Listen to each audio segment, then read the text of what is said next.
tonight. Live from News Channel 8, your News at 10 starts now. Severe weather is moving through Oklahoma tonight. This is video outside of Mustang. Golf ball-sized hail seen falling there. Now, Green Country bracing for what's to come as that system arrives here. Hi, everyone. Thanks for joining us tonight. I'm Mark Bradshaw. And I'm Brenna Rose. We want to get straight to meteorologist Colton Williams, who's been tracking this storm system all night. Colton. Yeah, Mark and Brenna, severe thunderstorm watch continues for a big portion of our viewing area now, as well as several severe thunderstorm warnings that are moving in. We've got severe thunderstorm watch from Osage, Tulsa, Muskogee, down to Haskell and Latimer counties and westward. So if you live anywhere west of those counties, you are under a severe thunderstorm watch until 3 o'clock tomorrow morning.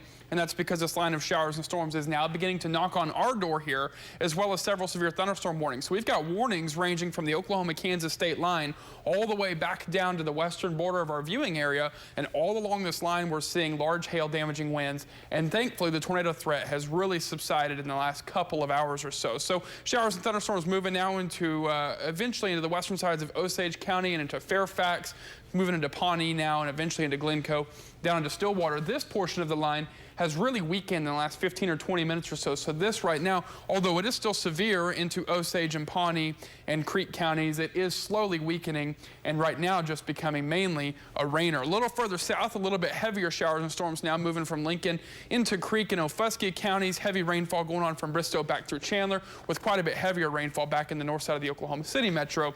But on the south side of the complex, this is the stronger side of the complex coming out of Pottawatomie and into Seminole counties. This is where the chance for large hail and damaging winds is a little bit higher. All along the line, though, time of arrival is coming in throughout the next half hour or so. We're going to have a full update on these severe storms coming up in just a few minutes. A reminder, you can stay up to date on the storms moving through your area, no matter the time of day or night. Download our weather app. Just aim your smartphone camera at this QR code. You'll get a notification at the top of your screen. Click that, and it takes you right to your app store. Just evil. That's how the father of Tamara Banks is describing the man who's been charged with her murder. Thomas Ellison has been seeking justice ever since his daughter went missing. Says he'd like to see Dan Banks spend the rest of his life in prison. News Channel 8's Burt Mummel reports tonight on a father's never-ending pursuit of justice. Burt.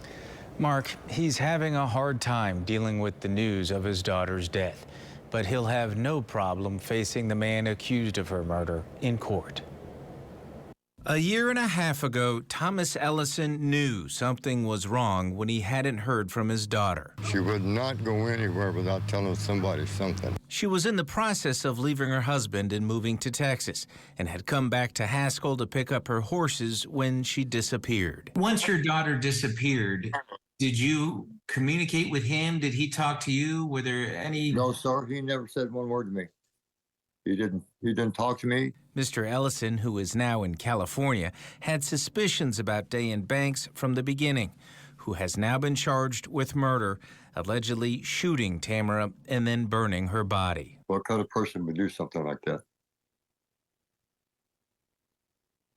Well, I mean, all he had to do was just walk away. He describes his daughter as a good person, a veteran who wanted to set up a program to help out other vets through horse therapy. A place where veterans could come and ride horses and stuff, help veterans out. Her remains have yet to be discovered, and her father isn't hopeful that Banks will offer any help. He knows where she's at, and he's not gonna come forward. I feel that he's not gonna come forward with it. Given the nature of the allegations, Ellison says he doesn't think his daughter is the only victim. He's done this to other people, and he haven't found him either. You think there's other victims? Oh, yes, sir. I surely do. He says he'll be coming back for the trial and is already preparing to deliver his victim's impact statement. I just want to be able to stand up when they convict him of this, to stand up and face him eye to eye and let him look in his face and let him know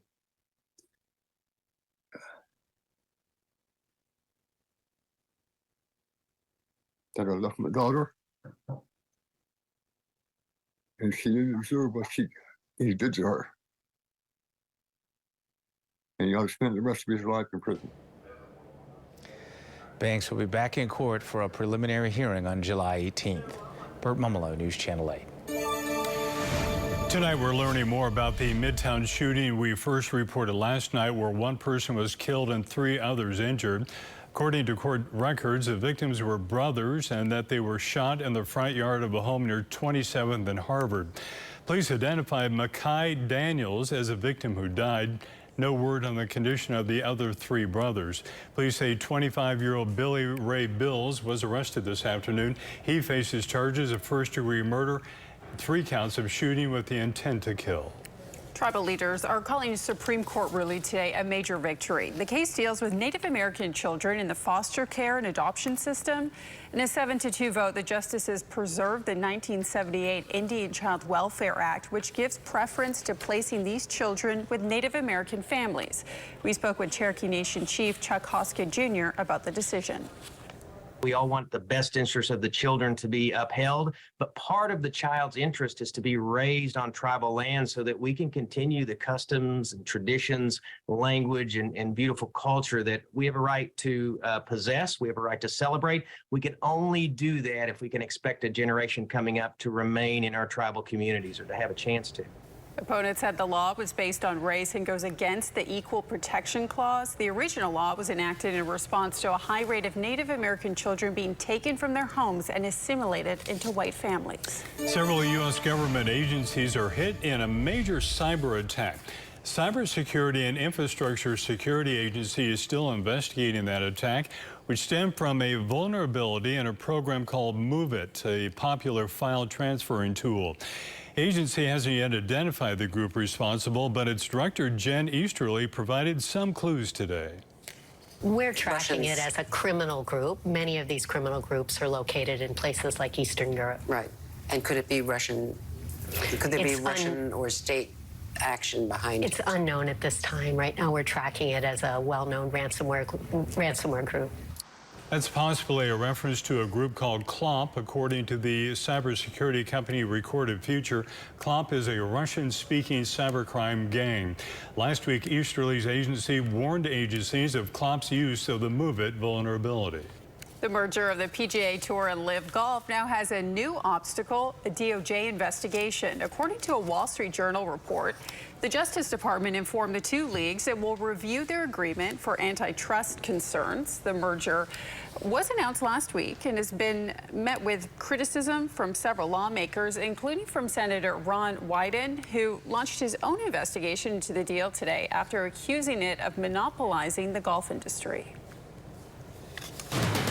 Coming up, the future of the redevelopment of the Evans Fin Tube site being questioned after plans fall through. A reaction from the community after the break.